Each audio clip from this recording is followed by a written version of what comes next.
शिष्य को अपने गुरु की मूर्ति का सदा स्मरण रखना चाहिए। गुरु के पवित्र नाम का सदा जप करना चाहिए। उनकी आज्ञा का पालन करना चाहिए। उसी में साधना का रहस्य निहित है। शिष्य को अपने गुरु की पूजा करनी चाहिए, क्योंकि गुरु से बड़ा और कोई नहीं है।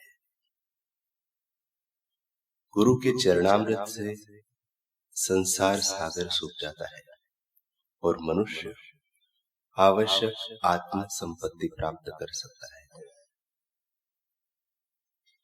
आप जब ध्यान करने बैठे तब अपने गुरु एवं पूर्व के सब संतों का स्मरण करें। आपको उनके आशीर्वाद प्राप्त होंगे।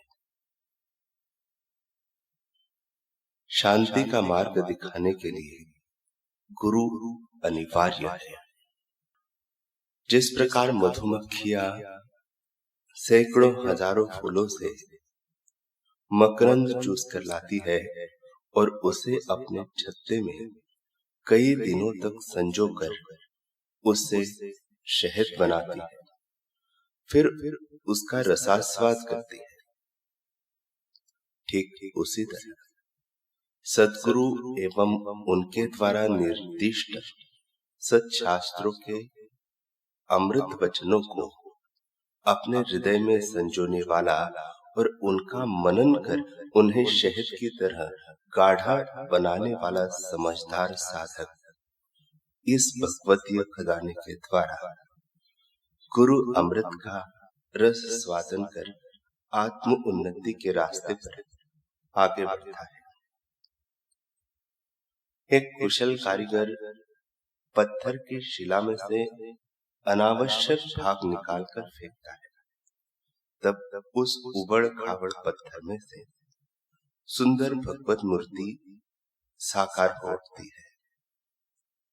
सद्गुरु संसार के ऐसे सभी कारीगरों से विलक्षण सर्वोत्तम कारीगर है।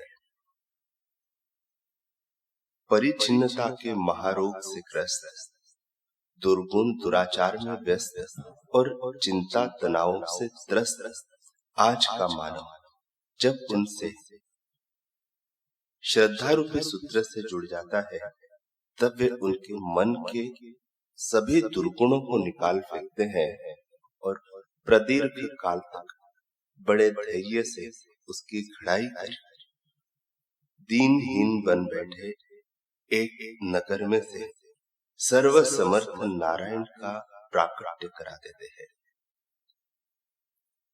हालांकि पत्थर की शिला अपनी गढ़ाई के समय मूर्तिकार का कोई विरोध नहीं करती, वही साधक शिष्य की श्रद्धा किसी किसी मोड़ पर डगमगा जाती है और वह अपनी खड़ाई करने में सद्गुरु का विरोध करता है। फिर भी उसकी छोटी मति को और अपने ऊंचे उद्देश्य को ध्यान में रखते हुए सद्गुरु उसका हाथ थामे रखते हैं और उसे लक्ष्य की ओर आगे बढ़ाते रहते हैं। मातृ पितृ भक्ति, राष्ट्र भक्ति, ईश्वर भक्ति की मानव का मेरुमणि है गुरु भक्ति। इसके बिना अन्य कोई भी भक्ति निस्वार्थ रूप से नहीं हो सकती। इसके होने मात्र से उपरोक्त सभी प्रकार की भक्तियां स्वतः हो जाती है और वह भी बहुत उत्तम ढंग से।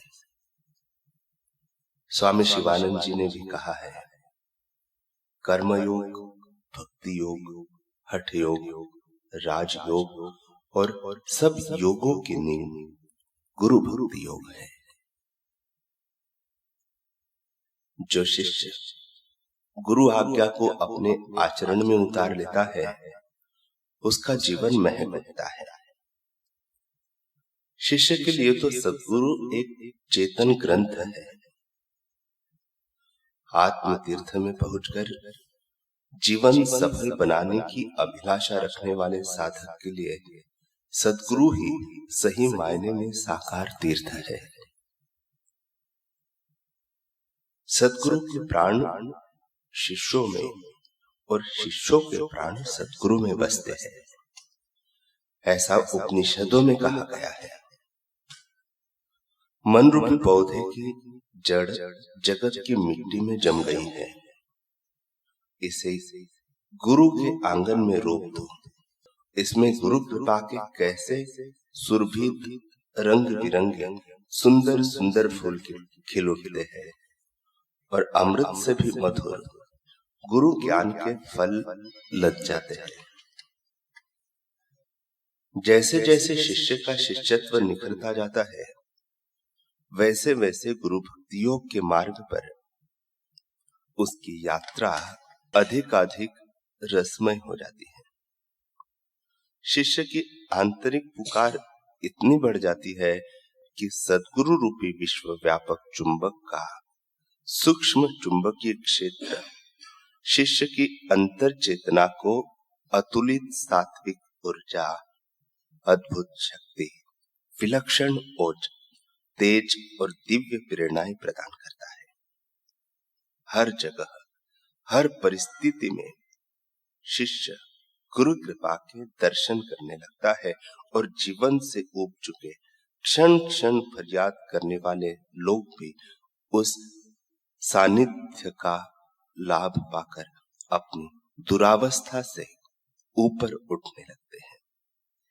शिष्यत्व विकसित करने से गुरुदेव की अधिकाधिक कृपा मिलती है, उनका दिव्य प्रेम मिलता है तथा उनकी दिव्य शक्तियों के अनुदान से हम अनुग्रहित हो जाते हैं।